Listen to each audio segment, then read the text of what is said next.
Allah Subhanahu wa taala menyebutkan dalam surah Al-Baqarah di sini kan alasannya. Apa alasannya? Alladzi khalaqakum. Karena Dia yang menciptakan kalian. Walladzina min qablikum, dan juga menciptakan orang sebelum kalian. Artinya zat yang menciptakan sudah layak untuk disembah, dan zat yang tidak layak menciptakan tidak layak pula untuk disembah. Macam mana zat yang tidak mencipta? Sembahan orang-orang musyrik di zaman Nabi SAW, orang-orang yang menyembah Lata, Uzza, Manat, Hubal, Saif, Nailah dan yang lainnya. Allah Subhanahu wa taala singgung dalam Al-Qur'an, am khuliqu min ghairi syai'in am humul khaliqun am khalaqus samawati wal ard bal la yuqinun. Apakah mereka orang-orang musyrik itu ketika menyembah berhala Lata, Uzza, Manat dan yang semacamnya dari berhala-berhala jahiliyah itu, apakah berhala-berhala itu khuliqu min ghairi syai'in, diciptakan dari benda-benda tertentu, ataukah mereka menciptakan diri-diri mereka sendiri, ataukah mereka yang menciptakan langit dan bumi? Bahkan orang-orang musyrik sendiri tidak yakin dengan keyakinannya. Karena tiga perkara ini harus dijawab. Pertama, apakah berhala itu diciptakan dari segala sesuatu? Satu. Yang kedua, apakah mereka tercipta dengan sendirinya? Dua. Yang ketiga, apakah mereka yang menciptakan langit dan bumi? Ini harus dijawab. Pertama, apakah mereka diciptakan dari segala sesuatu? Kita katakan ya. Karena berhala-berhala mereka sebagiannya terbuat dari batu dan terbuat dari pohon. Sementara batu dan pohon itu makhluk yang Allah Subhanahu wa taala ciptakan. Yang kedua, apakah mereka kemudian tercipta dengan sendirinya? Mustahil. Buktinya mereka yang memahatnya, mereka yang membuatnya. Artinya tidak tercipta dengan sendirinya, ada yang membuatnya. Jadi berhala itu dibuat. Macam mana kemudian Tuhan dibuat? Tuhan itu harus membuat. Kalau seandainya mereka terbuat dari segala sesuatu dan mereka tidak mendadak berada atau ujug-ujug ada begitu kecuali setelah dibuat, maka pertanyaan yang ketiga, mungkinkah mereka menciptakan langit dan bumi? Sementara mereka dibuat dari benda-benda, mereka pun dicipta manusia, mustahil menciptakan langit dan bumi. Makanya di ujung ayat Allah katakan balla yuqinun. Orang musyrik sendiri loh tidak yakin dengan keyakinannya. Tetapi Allah Subhanahu wa taala yang kita sembah ini betul-betul zat yang menciptakan kita, menciptakan alam semesta. Maka sudah wajar kita menyembah Allah Subhanahu wa taala. Makanya di sini Allah Subhanahu wa taala ingin terangkan kenapa Allah Subhanahu wa taala pantas disembah dari 5 perkara. Ketika Allah mengatakan alladzi ja'ala lakumul arda firasya was samaa'a binaa'a wa anzala minas samaa'i maa'an fa akhraja bihi minas samarati rizqan lakum. Dialah yang menjadikan bumi sebagai hamparan, langit sebagai atap, Dia pula yang menurunkan hujan dari langit. Maka sudah selayaknya engkau tidak boleh mengambil tandingan bersama Allah, sementara kalian tahu bahwa yang menciptakan alam semesta Allah. Perhatikan 5 perkara. Ulama mengistilahkan 5 perkara itu. Yang pertama al-ijad, yang kedua al-i'dad, yang ketiga al-imdad, yang keempat al-irsyad, dan yang terakhir al-is'ad. Sebab 5 perkara inilah wajar kita menyembah Allah Subhanahu wa taala. Saya ulas satu-satu. Pertama al-ijad. Ijad itu artinya yang menciptakan, yang mengadakan, yang membuat, itu disebut ijad. Sebelum Allah Subhanahu wa taala menciptakan Adam dan anak turunannya, Allah Subhanahu wa taala sudah menciptakan langit dan bumi dan alam semesta ini. Untuk siapa Allah ciptakan langit dan bumi itu? untuk kita. Sebelum kita diciptakan loh, Allah sudah menyiapkan tempatnya, bahwa kita akan tinggal di bumi. Allah ciptakan bumi. Ini satu. Yang kedua, setelah Allah Subhanahu wa taala ciptakan bumi untuk kita,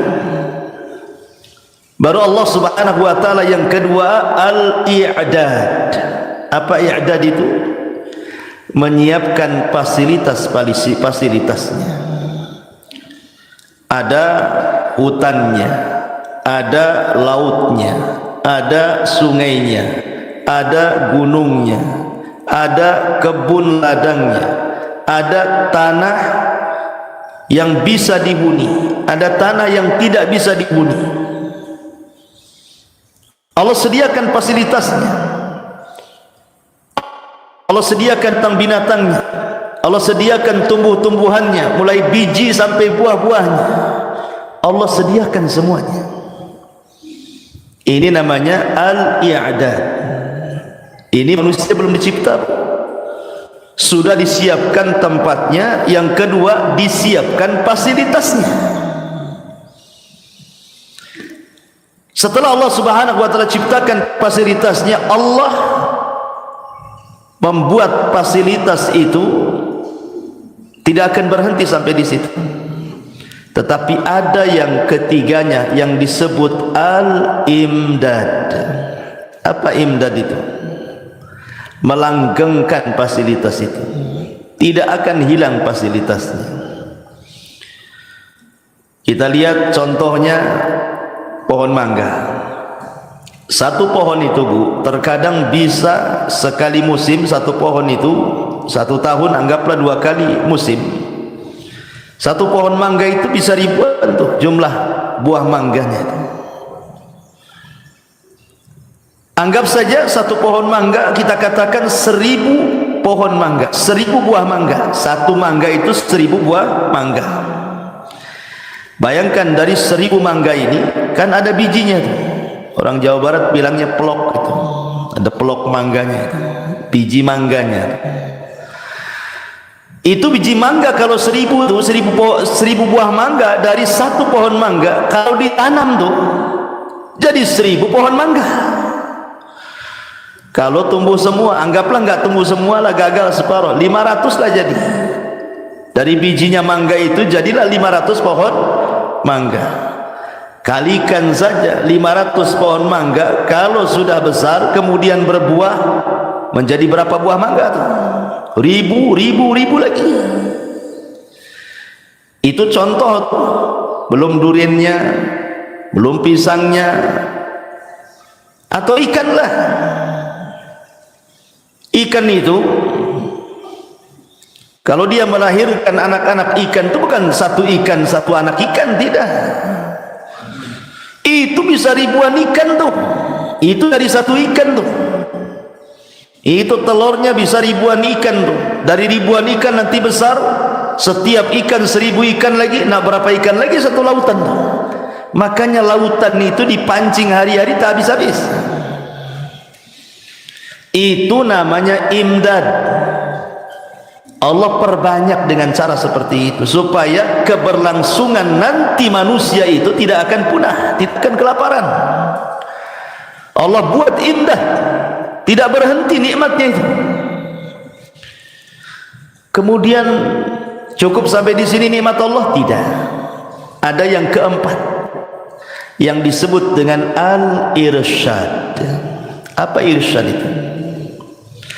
Irsyad itu Allah tanamkan insting kepada setiap manusia,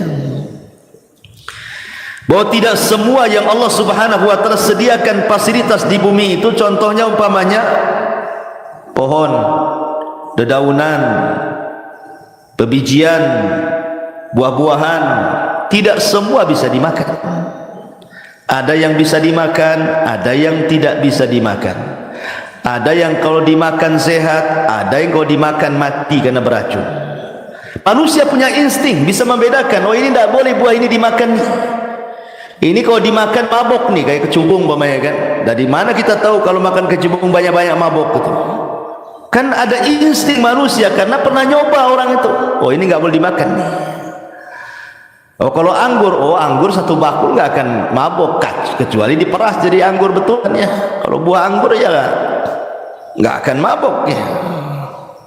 Kecuali yang sudah dibotolin itu cap anggur, beda itu. Ya. Jadi manusia itu diberikan insting untuk bisa membedakan mana makanan yang bisa dimakan, mana yang tidak. Ini kan karunia Allah. Coba kalau nggak dikasih insting, banyak orang mati salah makan. Dedaunan ada yang bisa dilalap, ya kan? Daun kangkung, daun bayam, kol bisa dilalap. Sempet daun bambu dilalap, tak sobek semua mulut kita. Kan kita bisa membedakan. Oh, ini nggak bisa jadikan lalapan nih. Oh, ini bisa. Itu insting namanya. Allah berikan pengetahuan itu. Luar biasa. Ini akar-akar tertentu nih kalau diracik jadi obat. Ini kalau buah ini kalau dimakan ini bisa menyehatkan. Ini vitamin A, ini vitamin B, ini vitamin D, dan begitu seterusnya. Manusia diberikan insting oleh Allah Azza wa Jal untuk menelaah, sehingga bisa membedakan mana yang bahaya, mana yang tidak, mana binatang yang bisa dimakan, mana yang tidak, mana buah yang bisa dimakan, mana yang tidak, dan begitu seterusnya. Kemudian yang terakhir, is'ad. Setelah Allah berikan irsyad, petunjuk, Allah berikan is'ad. Is'ad itu kebahagiaan. Bahagia manusia akhirnya di bumi ini. Allah sediakan fasilitasnya, Allah langgengkan fasilitasnya, Allah subhanahu wa ta'ala perbanyak fasilitasnya.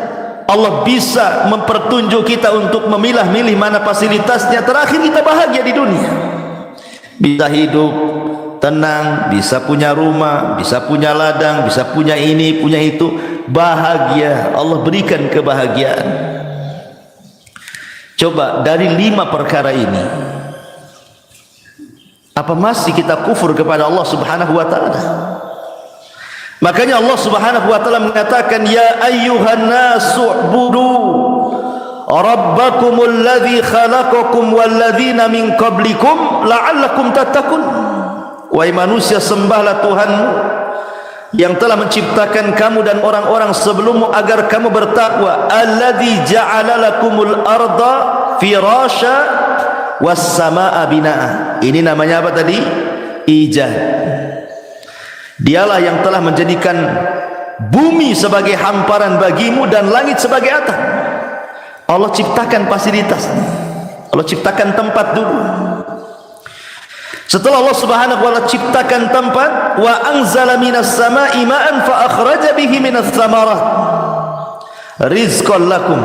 Allah sediakan fasilitasnya, bumi terhampar, kita bisa jalan, kita bisa hidup, kita bisa buat rumah di situ. Kemudian Allah perbanyak lagi rizki-rizki yang Allah karuniakan dari makanan, buah-buahan, biji-bijian yang semacamnya. Rizqan lakum, untuk kalian makan. Kita bisa makan, kita bisa bahagia dengan rizki Allah itu. Allah hanya minta satu di sini. Fala taj'alu lillahi andadan wa antum ta'lamun. Jangan jadikan bagi Allah tandingan-tandingan itu. Kalau kalian tahu bahwa Allah telah menciptakan bumi bagi manusia, Allah sudah sediakan fasilitas di bumi untuk manusia, Allah perbanyak fasilitas di bumi untuk manusia, Allah berikan petunjuk di bumi untuk manusia, Allah berikan kebahagiaan untuk manusia. Pantas kita mencari tandingan selain Allah? Tidak pantas. Makanya di sini Allah subhanahu wa ta'ala ingatkan, jangan mengambil tandingan selain Allah. Kayak sering saya contohkan, Bu. Jangan lagi bicara tentang kita dengan Allah, kutukan Allah. Bisa marah. Ada orang yang ibu kasih rizki tiap hari. Anggaplah ibu punya tetangga, punya anak kecil, anak yatim. Ibu yang kasih makan dia, ibu yang sekolahkan dia, ibu yang belikan pakaian dia, ibu yang kasih makan dia terus sampai dia besar. Sampai dia besar. sampai sukses, sampai kuliah, sampai kerja, sampai jadi menteri lah dia. Tiba-tiba dah jadi menteri, lupa pula sama ibu. Ya. Malah dia kemudian mementingkan orang lain. Itu kan sakit hati, Bu. Ya. Kok kita yang memberikan semuanya, kok setelah dia besar sukses kok berbuat baik pula sama orang, bukan kepada orang yang berbuat baik kepadanya. Kita aja sakit itu. Ya. Itu manusia loh ya. Maka mimbabil aula, tentu Allah subhanahu wa ta'ala juga akan murka kalau disekutukan dengan yang lain. Ma'asyiral muslimat yang dimuliakan Allah subhanahu wa ta'ala, Abdullah ibn Abbas radhiyallahu anhu ketika memberikan catatan kepada kalimat al-andad, fala taj'alullahi andad, tandingan. Apa makna tandingan di sini? Al-andad huwa syirku akhfa min dabibin namli ala safati saudai fi dhulmatil laili, wa huwa an taqula wallahi wa hayatika ya fulan wa hayati, wa taqulu laula kalimatu laula kulaibatu hadha la atana al-lusus wa laula al-battu fid dari la atana al-lusus, wa qaulur rajuli li sahibihi ma syaa Allah wa syi'ta, wa qaulur rajuli laula Allah wa fulan la taj'al fiha fulanan hadza kullahu bihi syirkun. Kata Abdullah ibn Abbas radhiyallahu anhu. Di sini Abdullah ibn Abbas ini ingin berdalil dari ayat ini, sebenarnya bicara tentang syirik besar, tetapi dijadikan dalil oleh Ibnu Abbas contohnya kepada syirik kecil. Karena yang namanya syirik itu tidak memandang dia besar ataupun kecil, kan gitu ya. Yang mau besar mau kecil, kalau itu syirik tetap dilarang, tidak boleh menyekutukan Allah subhanahu wa ta'ala. Jadi kata beliau, al-andad, membuat tandingan bagi Allah adalah syirik, di mana itu lebih samar untuk diketahui daripada rayapan langkah kaki semut kecil di atas batu hitam di kegelapan malam. Coba Bu, ada semut warna hitam, kemudian jalan di batu licin yang hitam, kemudian di kegelapan malam, nampak nggak tuh Bu semutnya tuh? Ya nggak nampak lah, jangankan semut, ibu saja kulitnya hitam, jalan malam-malam tak nampak, ya kan? Jangan ada lampu lah ya Bu ya, kalau ada lampu nampaklah mengkilat ya. Pokoknya malam-malam Bu, itu nggak nampak tuh. Gimana pula semut hitam di batu hitam di kegelapan malam, ya nggak nampak lah. Seolah-olah Abdullah ibn Abbas radhiyallahu anhu ingin mengatakan, begitulah samarnya kesyirikan itu. Terkadang ada kesyirikan itu saking samarnya, tiba-tiba kita sedang melakukan kesyirikan tanpa diketahui, gitu maksudnya. Nggak sadar kita sedang melakukan kesyirikan. Kita sangka kita tidak melakukan kesyirikan, padahal sedang melakukan kesyirikan saking samarnya. Contoh, di sini contohkan sama Abdullah ibn Abbas. Ya. Seperti perkataan seseorang, demi Allah dan demi kehidupanmu wahai fulan, atau engkau berkata demi hidupku, dan seperti engkau bicara, kalau bukan karena anjing tetangga, tentu kita telah didatangi pencuri-pencuri itu. Atau kalau bukan karena suara angsa, tentu pencuri-pencuri itu akan datang ke rumah kita. Atau ucapan seseorang, ini terjadi atas kehendak Allah dan kehendakmu. Atau seperti seseorang mengatakan, kalau bukan karena Allah dan kamu, dan begitu seterusnya. Ucapan-ucapan ini mengandung kesyirikan yang di masyarakat kan rasanya kata-kata ini biasa-biasa saja. Itulah samarnya syirik kecil itu. Kan sering kita di masyarakat mendengarkan, kalau bukan karena kamu, kalau bukan karena saya, nah, kan bahasa-bahasa seperti itu kan sering terlontar tuh. Kalau bukan karena saya, kamu nggak jadi. Saya yang masukkan ke kantor ini, sehingga kau diterima, kau sudah sukses pula, tak bantu saya. Kalau bukan karena saya, itu ada kan. Itu sering di masyarakat kalimat kalau bukan karena saya, kalau bukan karena kamu, kalau bukan karena angsa tetangga itu berteriak-teriak, tentu pencuri sudah masuk. Letak kesyirikannya di mana Bu sini? Letak kesyirikannya, orang ini ingat sebab tapi tidak ingat kepada yang membuat sebab. Itulah bedanya. Saya ulangi, orang ini hanya ingat sebabnya tapi tidak ingat kepada yang membuat sebab. Contoh, kalau bukan karena anjing, suara anjing, tentu pencuri-pencuri itu tidak akan masuk ke rumah. Berarti sebab pencuri tidak masuk rumah itu suara anjing. Itu kan sebabnya. Atau kalau bukan karena angsa sebelah berteriak-teriak gitu ya, tentu orang jahat itu akan masuk. Artinya sebab tidak masuknya penjahat ke rumah kita kan sebabnya karena suara angsa. Karena ada suara angsa itulah kemudian pencuri ini kabur. Itu yang kita ingat. Jadi kita hanya ingat sebab saja. Pertanyaannya, yang membuat angsa berteriak itu siapa? Itu maksudnya. Yang membuat anjing menggonggong itu loh siapa? Maka yang membuat anjing menggonggong itu Allah. Yang membuat angsa itu berteriak Allah. Jadi jangan ingat sebab, nggak ingat pula yang menyebabkan angsa itu berteriak, gitu maksudnya.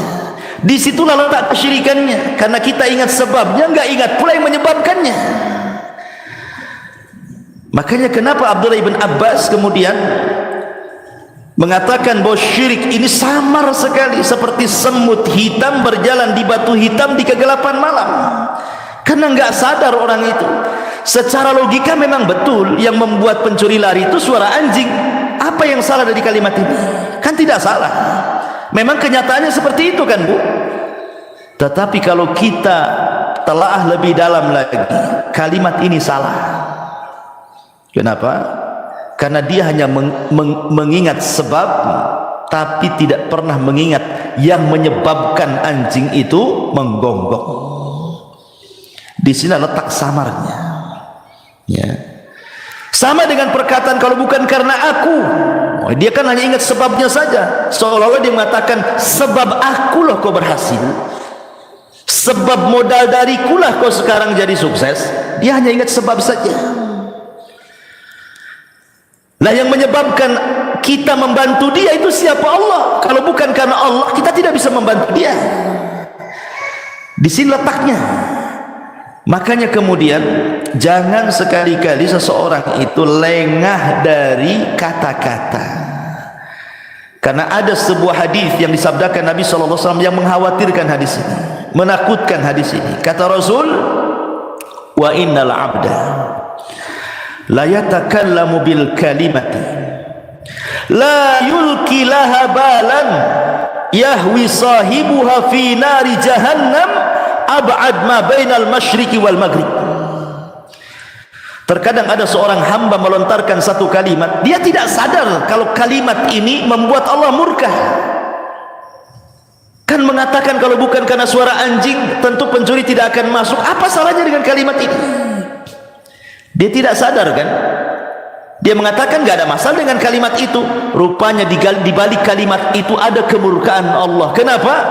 Karena dia lupa yang membuat sebab, dia hanya ingat sebabnya saja. Apa kata Rasul? Yulki sahibuha fi nari jahannam. Allah akan masukkan pelakunya ke dalam neraka jahannam ab'ad ma bainal masyriqi wal maghrib, lebih dalam dibandingkan jarak timur dan barat. Lihat, satu kalimat bisa memasukkan orang ke neraka. Ibarah Rasul tidak mengatakan berkalimat-kalimat, Bu, hanya satu kalimat, tapi dalam satu kalimat ini terdapat kemurkaan. Itu sudah cukup menjerumuskan ibu ke neraka.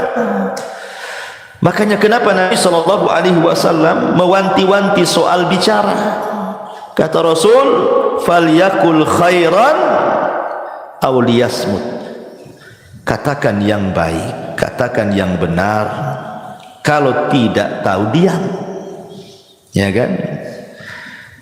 Jadi bagaimana Ustaz? Ini kan sudah terlanjur nih di masyarakat. Saya sering mengatakan seperti itu. Kalau bukan karena saya, kalau bukan karena dia, kalau bukan karena kamu, kalau bukan karena anjing menggonggong, kalau bukan karena angsa berteriak dan begitu seterusnya. Ini kan terbiasa di lisan-lisan kita. Bagaimana cara meluruskannya? Pertama, ada doa yang diajarkan Nabi SAW kepada siapa? Kepada Abu Bakar Siddiq radhiyallahu anhu. Apa yang doa yang diajarkan Nabi kepada Abu Bakar? Yang Nabi SAW memerintahkan untuk membaca setiap habis sholat, supaya kita tidak terhindar dari, supaya kita ini tidak melakukan dosa ketika kita mengucapkan kalimat-kalimat yang tidak sadar mengandung kesyirikan kecil di dalamnya. Karena hari-hari kita mengucapkan kalimat itu kan. Nah, supaya kita terhindar dari dosanya. Kadang terucap umpamanya, atau sudah terucap, atau sedang mengucap gitu ya. Gimana supaya tidak dosa itu? Maka berdoalah, Allahumma inni a'udzubika an usyrika bika wa ana a'lam wa a'udzubika bima la a'lam. Hafal doanya? Kan pendek nih. Allahumma inni a'udzubika an usyrika bika wa ana a'lam wa a'udzubika bima la a'lamu. Artinya, Allahumma ya Allah, inni a'udzubika, aku berlindung kepadamu, an usyrika bika, untuk menyekutukan kamu, wa ana a'lamu, sementara saya tahu, wa a'udzubika, dan aku berlindung kepadamu ya Rabb, bima la a'lamu, dengan kesyirikan yang aku tidak tahu, atau mengucapkan saja ya. Maka sering baca doa ini supaya ketika kita mengucapkan tanpa sadar tidak berdosa. Tetapi sebaiknya ganti bahasanya. Gimana caranya Bu bahasanya? Bahasanya adalah, yang jadi masalah sebenarnya itu adalah menyamakan Allah, mensejajarkan Allah dengan makhluk. Maka jangan menggunakan kalimat dan. Ingat Bu, hindari kalimat dan. Saya dan Anda. Dan, hindari kalimat dan ini. Ganti dengan kalimat thumma, kemudian. Begitu cara meluruskan bahasanya Bu ya. Jangan, kalau bukan karena Allah dan kamu, bukan begitu. Kalau bukan karena Allah kemudian, nah begitu ya bahasanya ya. Kalau bukan karena Allah kemudian kamu, tentu tidak akan terjadi seperti ini. Buang kalimat dan, ganti dengan kalimat summa. Atau kalaulah bukan karena Allah kemudian gonggongan anjing tetangga, tentu orang maling itu masuk ke rumah kita. Kalau bukan karena Allah kemudian suara angsa, tentu penjahat itu akan masuk. Biasakan dua kalimat. Satu, kalau bukan karena Allah, kemudian sisipkan kalimat kemudian. Itulah baru kalimat tauhid. Jangan lupa kalimat kalau bukan karena Allah. Yang kedua, jangan lupa kalimat summa kemudian. Dua kalimat ini harus dijaga Bu. Kalau bukan karena Allah kemudian si anu, nah itu yang benar Bu ya. Karena kan sering saya contohkan pada kajian-kajian yang lalu, Bu naik motor hampir jatuh karena mau ditabrak. Selamatlah ibu, selamatlah motornya, selamatlah yang jadi sopir ibu. Kemudian ibu cerita sama tetangganya, aduh nasib baiklah itu sopir itu lihai. Makanya tadi tak ketabrak, selamatlah aku. Sebenarnya apa yang salah dengan kalimat ini? Kan benar, tapi rupanya dalam tinjauan tauhid ini salah kalimat ini. Kenapa? Karena dia hanya menyebabkan keselamatan kepada sopir. Dia tidak menasabkan keselamatan yang membuat sebab itu. Siapa yang membuat sebab? Allah. Allah yang menjadikan sopir itu lihai, bukan sopir itu lihai sendiri, tidak. Allah yang membuat lihainya sopir itu sehingga dia bisa nyetir. Maka kalimatnya, Bu, kalau ngobrol dengan tetangga gara-gara selamat itu, kalau bukan karena Allah, kemudian itu sopirnya bagus itu, sudah diangkutlah si Ketamia. Umpamanya seperti itu contohnya, ya. Jadi itulah yang harus diperbaiki dalam kata-kata. Karena masalahnya, Bu, ini kita sedang berhadapan dengan Allah, ya.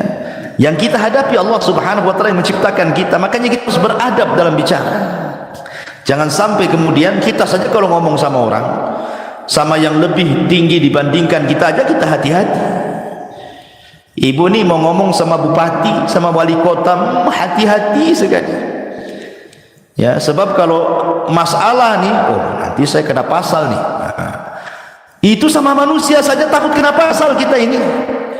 Lah sama Allah Subhanahu wa taala pasalnya, Allah yang pasalnya jelas-jelas gitu ya, neraka. Kalau manusia ini pasal bisa dijual belikan.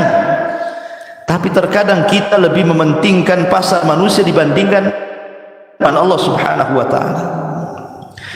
Kemudian muallif rahimahullahu taala menyebutkan lagi dalilnya di sini dari Umar bin Khattab radhiyallahu anhu. Ada yang mengatakan bahwa riwayat ini bukan Umar, dari Abdullah bin Umar radhiyallahu anhu. Nabi SAW bersabda, man halafa bi ghairillahi faqad kafara au asyraka. Barang siapa yang bersumpah dengan selain Allah, maka ia telah kafir atau berbuat syirik. Abdullah bin Mas'ud mengatakan, la an ahlifa billahi kadziban ahabu ilayya min an ahlifa bi ghairihi shadiqah. Bersumpah dusta tapi dengan menyebut nama Allah, aku suka, lebih aku sukai daripada bersumpah untuk kejujuran tapi menyebut selain Allah. Lihat di sini, dua-duanya sih tidak boleh, ya kan?